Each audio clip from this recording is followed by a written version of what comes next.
Hey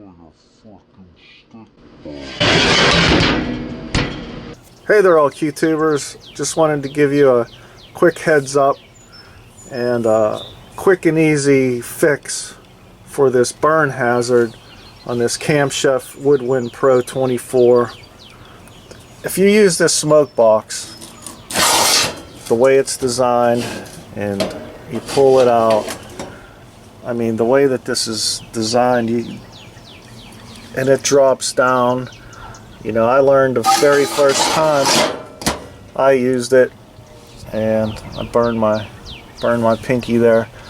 You know, you should wear a glove, but I'm going to do a quick and easy fix on this, and the way I'm going to do that is I'm going to put an insulator on there, which is nothing more than some felt gasket material. I mean, it's still going to get warm, but if you pull that out and see, you know, this gets super hot. That insulator will keep you from getting burned, so that's what I'm going to do with this. Just a quick do-it-yourself fix for the burn hazard on this Camp Chef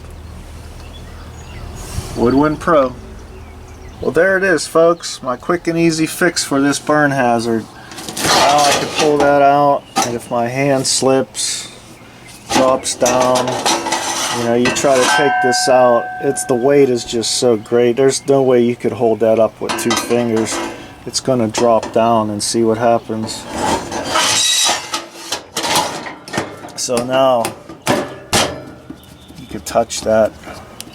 I mean, it's going to be warm, but you're not going to get an instant burn, you know. I know it looks maybe a little funky to some people, but I'm not going for pretty.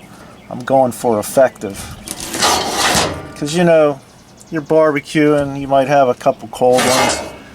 You might not be going grabbing a glove. You know, there really isn't much room with this handle to use a big glove. So, hey, it's going to work for me. Just wanted to give people a heads up. And if you wanted to know exactly what I used, the Lavalock 1/2 inch by 1/8 inch. So that's my quick and easy fix DIY right there, folks. Thanks for watching.